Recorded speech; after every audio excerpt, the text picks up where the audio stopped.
네, 당분간 금리가 시장의 가장 큰 관심사인데요. 그 시작이죠. 미국의 5월 소비자 물가 지수가 나왔습니다. 1년 전보다 4% 넘게 폭등했는데요. 시장은 당장 충격을 받았습니다. 오늘은 이정환 한양대학교 경제금융대학 교수와 함께 관련된 이야기 나눠보도록 하겠습니다. 교수님 어서 오십시오. 자, 미국 물가에 대해서 말씀을 드렸는데요. 우리나라도 아니고 미국 물가에 우리가 관심을 가져야 되는 이유부터 한번 짚어볼까요? 뭐 크게 두 가지를 말씀드릴 수가 있는데요. 사실 이제 미국 물가가 오르게 되면은 미국 금리가 오르겠죠. 미국 금리가 오르게 되면은 우리나라 환율에 큰 영향을 미치게 되고 우리나라 환율에 큰 영향을 미친다는 이야기는 우리나라 금리에도 영향을 미칠 수밖에 없다. 그러니까 예. 미국 금리가 오른다는 얘기는 미국 달러의 가치가 올라간다는 이야기고요. 달러의 가치가 올라간다는 이야기는 원화 가치가 떨어지기 때문에 한국이 또 환율 금리를 문제도 올려야 될 생기네요. 상황이 있을 수 있다고 보시면 될 것 같고요. 두 번째 이슈는 흔히 말하는 AI 투자 이슈입니다. 지금 AI 투자 이슈가 설비 투자라고 이야기를 하는데 설비 투자 같은 경우에는 흔히 말하는 수익률에 굉장히 민감할 수밖에 없고 네. 금리에 좀 민감하게 반응하는 상황이 될 수밖에 없다라는 말씀 드릴 수 있겠습니다. 최근 이제 미국 시장에서 주목하면서 이야기하는 것들은 이런 설비 오늘 오라클 같은 기업이 이제 실적 발표를 했는데 실적이 너무 좋았음에도 불구하고 미래 가이던스도 좋음에도 불구하고 주가 좀 떨어지는 주가 떨어지는 양상들을 보이고 있거든요. 왜냐하면 내년에 투자를 너무 많이 하겠다라는 이야기가 나오면서 이것도 좀 희석이 되는 것이 아니냐. 네. 부채를 많이 내고 투자를 너무 많이 한다는 게 부담이 되는 게 아니냐라는 이야기들이 나오고 있는데 그 이야기는 어떤 거냐면 금리가 올라가게 되면은 AI 투자 같은 것들이 위축이 될 수밖에 없고 위축이 된다고 하면은 우리나라 반도체 물량이라든지 혹은 우리나라 다른 AI 섹터까지 큰 영향을 미칠 수가 있기 때문에 금리에 굉장한 관심을 가질 수밖에 없다. 이런 네. 말씀드려야 될 것 같습니다. 알겠습니다. 미국 물가에 대해서 우리가 관심을 가져야 되는 이유를 살펴봤는데요. 조금 전에 제가 그래픽으로도 보여드렸는데 미국 물가 이 자체로도 한번 보죠. 미국 물가가 1년 전보다 4.2%가 올랐습니다. 어마어마하게 높은 수준이라고 봐야 되죠, 이건. 사실 이제 지금 그래프에서 나오지만 2020년, 23년, 22년, 23년 흔히 말하는 물가 상승기 이후에 최초로 4% 찍었다는 데서 굉장히 좀 우려를 하고 있다라고 보고 있는 것 같습니다. 다만 이 물가 상승의 근본이 사실은 에너지 가격 상승이고요. 네. 에너지 가격이 지난해에 비해서 한 23% 정도 오르면서 이 소비자 물가 상승률을 주도하는 양상을 보이고 있다라고 보시면 될 것 같고 뭐 자막에도 잠깐 스쳐갔는데 이제 흔히 말해서 에너지 물가를 뺀 흔히 에너지나 식료품 물가를 뺀 근원 물가 지수는 안정적이거든요. 2.9%대로 안정적이 나오고 예측보다 월간 상승률이 조금 떨어지면서 물가가 피크아웃 하는 것이 에너지 가격만 빼면은 생각보다 에너지 가격으로부터 다른 물가로 전이는 심한 것 같지는 않다라는 의견들도 나오고 있다. 이런 말씀 드려야 될 것 같습니다. 네. 조금 전에 말씀을 해주신 것처럼 근원 소비자 물가 이거는 2.9%로 비교적 안정적이긴 했는데 이것도 높은 수준이고요. 지금처럼 에너지 가격이 오르면 결국에 이것도 전이될 수밖에 없다라는 지적도 나오잖아요.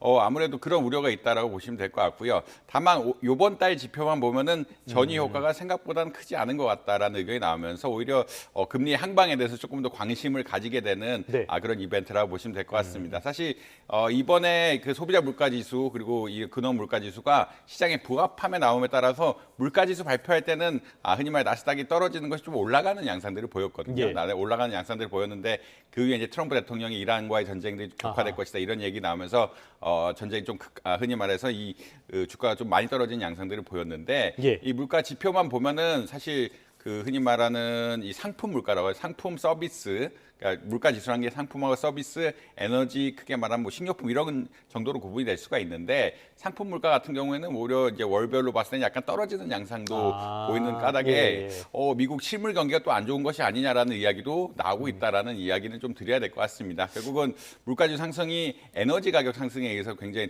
올라가고 있고 에너지 가격 상승이 아직까지는 실물로 퍼지는 것 같지는 않아서 실물 물가로 올라가는 것 같지는 않아서 지금 이 채널이 어떻게 될 것인가에 대해서 조금 지켜봐야 되는 상황인 것 같다. 이런 말씀 드려야 될 것 같습니다. 아주 나쁘지는 않았다라고 볼 수가 있겠는데 중앙은행 입장에서는 아주 나쁘지 않은 결과는 또 아닌 것 같습니다. 다음 주에 케빈 워시 새 의장이 주재하는 첫 FOMC가 예정돼 있는데요. 여기서 일단은 동결은 거의 확실해 보여요. 어떤 내용들에 우리가 주목할 필요가 있을까요? 이게 결국은 3월, 6월, 9월, 12월에는 우리나라 흔히 말 점도표라고 해서 그 물가라든지 금리의 전망들이 업데이트되는 시기거든요. 그렇기 때문에 이제 연말에 금리가 어떻게 될 것인가, 연말에 물가 상승률이 어떻게 될 것인가가 이제 6월 달에 나온다라고 아마 이해하시면 될 것 같고요. 연준 의장의 스탠스도 굉장히 중요한 것 같습니다. 아까 말씀드린 것처럼 이 근원 물가 같은 데서 물가가 굉장히 많이 상승했다라 그러면 에너지 가격 상승이 소비재라든지 네. 가격 상승을 주도하기 때문에 물가 상승에 대한 이야기가 나올 수밖에 없는데 물가가 올라가기 때문에 금리를 조금 올려야 되는 이야기가 조금 실릴 수밖에 없는데 지금 약간 에너지 가격 상승에 비해서 물가, 흔히 말하는 상품 물가라든지 주거비가 안 올라가고 있는 상황이라서 네. 이것들을 어떻게 해석을 하고 이 해석을 바탕으로 해서 통화 정책을 이끌어갈지 좀 궁금해하는 상황인 것 같다. 그리고 이제 캐비너시가 새로 오다 보니까 캐비너시 연준장이 새로 오다 보니까 기존의 지표를 어떻게 해석을 해서 네. 경제적으로 뭐 전망을 내놓는다든지 이런 것들에 대해서 좀 파월 의장과 달라진 어떤 해석 같은 거 역시 주목해 봐야 될 것이 아닌가 이런 말씀 드려야 될 것 같습니다. 어찌됐든 간에 트럼프 대통령이 원하는 금리 인하는 조금 어려워진 상황이라고 볼 수가 있겠고요. 자, 지금 미국의 중앙은행뿐만이 아니라 오늘은 유럽 중앙은행이 금리 결정을 하는 게 있고요. 다음 주에는 BOJ, 그러니까 일본의 중앙은행도 금리를 결정하게 됩니다. 이 두 곳 다 지금 금리 인상이 유력하게 점쳐지죠.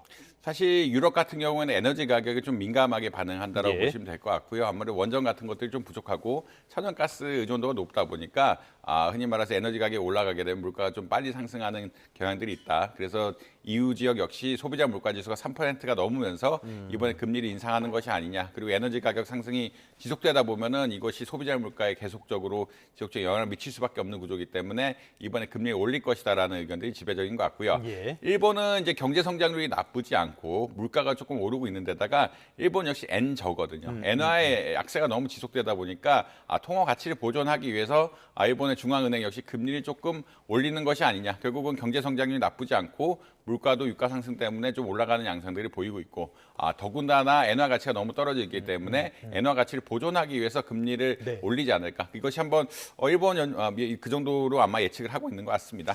알겠습니다. 이거를 지금 우리가 주목해야 되는 거는 두 가지 측면인 것 같아요. 첫 번째는 거시경제적으로 미칠 영향, 두 번째는 시장에 미칠 영향인데 먼저 거시경제부터 보죠. 지금 우리도 경제 상황이 뭐 수치적으로는 좋다고 하지만은 반도체만 좋은 거고 내수 경제는 엉망이라고 볼 수가 있잖아요. 이런 상황에서 이렇게 금리를 올리게 되면은 우리 경제 괜찮을까요? 사실 이제 일본이라든지 뭐 22가 금리를 올린다는 얘기는 우리나라 금리를 올릴 가능성도 높아지고 있다라고 보시면 될 것 같고요. 네. 여러 전망들이 있긴 한데 7월에는 그러니까 금통위가 6월에는 없고 그러니까 6월에 그러니까 금통위란 것은 결국은 금리를 결정하는 어떠한 위원회라고 한국은행 위원회라고 보실 수 있는데 위원회가 없고 6월에는 없고 이제 7월 8월에 있는데 7월쯤엔 한번 올리지 않을까라는 뭐 의견들이 네. 많이 나오고 있다라고 말씀드릴 수 있을 것 같습니다. 근데 그 기저에는 아무래도 반도체 경기가 너무 굉장히 좋고 수치적으로 봤을 때 성장률이 좋은데다가 물가 상승률이 한국도 만만치 않은 수준이기 때문에 그리고 이제 흔히 말하는 부동산 가격 상승을 좀 압박하려는 여러 가지 요인들이 있으면서 또 환율 안정까지 시키는 여러 가지 요인들이 있으면서 7월 달에는 금리를 인상하지 않을까라는 의견도 좀 많은 것 같다고 보시면 될 것 같고요. 네. 다만 앵커님이 말씀하신 것처럼 지금 경제 K자라고 이야기를 하죠.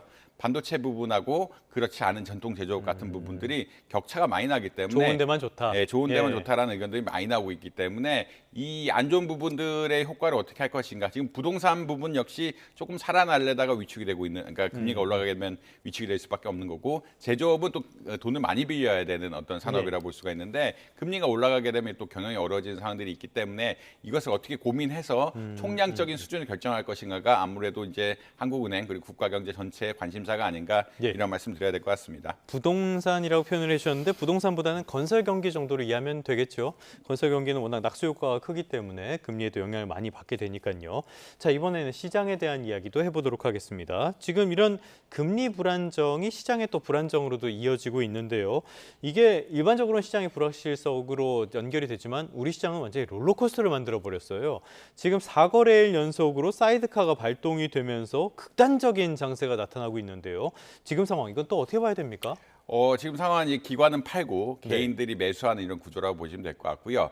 기관들은 사실 프로그램 매매라든지 변동성이 커지면 채권으로 자동 이동하는 이런 흔히 말하는 리밸런싱 한다 그러죠. 예. 포트폴리오 같은 것들을 자동으로 관리하는 시스템 같은 것들이 있기 때문에 이렇게 많이 올랐거나 변동성이 커지게 되면은 흔히 말하는 매도를 많이 하려는 경향성들이 있을 수밖에 없다라는 말씀 드려야 될 것 같습니다. 기관 입장에서 이미 수익을 많이 받고 시장의 변동성이 커진다 그러면 잠시나마 안정적인 자산을 옮겼다가 또 변동성이 작아지게 되고 저평가되면 투자를 하는 것들이 일반적인 패턴이라고 보시면 될 것 그렇죠. 같거든요. 예. 근데 개인들은 사실은 전망에 대해서 투자를 하는 경우가 많고 이렇게 리밸런싱 한다, 그러니까 계속 구조조정을 하면서 하는 것들이 아니라 전망에 대해서 투자를 하는 경우가 굉장히 많고, 전망에 대해 투자를 하는 경우가 많다는 얘기는 반도체 수익 같은 것들이 앞으로도 좋을 것이라도 예측을 하고 있기 때문에 이 영업이익의 어떤 기대감 때문에 이 영업이익 기대감을 가지고 투자하는 분들이 많아서 개인들이 매수세가 조금만 상황이 뭐 좋아지면 몰리게 되는 이런 상황들이 네. 발생한다. 그래서 오히려 저가 매수한다라는 의견들이 나오면서 이게 기관과 개인들이 굉장히 싸우고 있는 장이 펼쳐지고 있다라는 이런 말씀 드릴 수 있을 것 같고요. 기관에서의 파는 물량이 굉장히 많고 개인들도 사는 물량이 워낙 많기 때문에 이 두 흐름에 따라서 가격이 굉장히 많이 변화가 있고 이것이 또 변동성을 키우고 있다. 특히나 이제 이란과 미국 전쟁 같은 것들 외부 요인까지 겹치게 되면서 우리나라 장이 굉장히 혼란한 상황이 되고 있는 것이 아니냐 이런 말씀드려야 될 것 같습니다. 그러다 보니까 코스피 200의 공포지수라고 불리는 변동성 지수 V코스피도 2025년 6월에 24에서 지금은 88까지 어마어마하게 치솟은 모습을 확인할 수가 있는데요.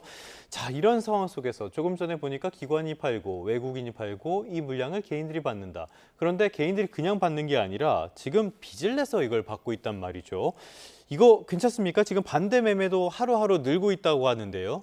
예, 반대 매매란 것은 사실 주가가 떨어졌을 때 개인들이 증거금이라고 이야기하죠. 예. 사실 비투라를 할 때는 자기 돈을 다 하는 것이 아니기 때문에 증권사에 돈을 빌려서 하는 경우가 굉장히 그러니까 증권사에 돈을 빌려서 하는 경우라고 보시면 될 것 예. 같고요. 돈을 빌렸을 때 담보의 가치, 우리 주식의 가치가 어느 수준 아래로 떨어지게 되면은 증권사가 팔려고 합니다. 네. 증권사 팔아가지고 증권사 수익을 확보하려고 하는데 이 시점에 증거금을 낸다. 증거금을 내면은 개인이 가진 돈을 내면은 개인 주식을 보존할 수가 있는데 그러지 못한 경우에는 반대 매매가 되면서 팔려 나간다라고 아마 이해하시면 될 것 같고요. 그러니까 개인들이 그걸 보존할 만큼 담보를 더 내지 않는 이상은 증권사가 강제로 팔아버린다는 얘기인 거죠? 예, 증권사가 강제로 예. 팔아버린 권한이 있기 때문에 담보 가치를 유지하기 위해서 이런 반대 매매가 는다는 것은 개인들은 이제 그 가진 주식을 잃어버리는 큰 손해를 볼 수밖에 없다. 다시 말해서 주가가 오른다라고 할지라도 혜택을 못 보는 경우가 생길 수밖에 없다라는 이야기로 드릴 수 있을 것 같습니다.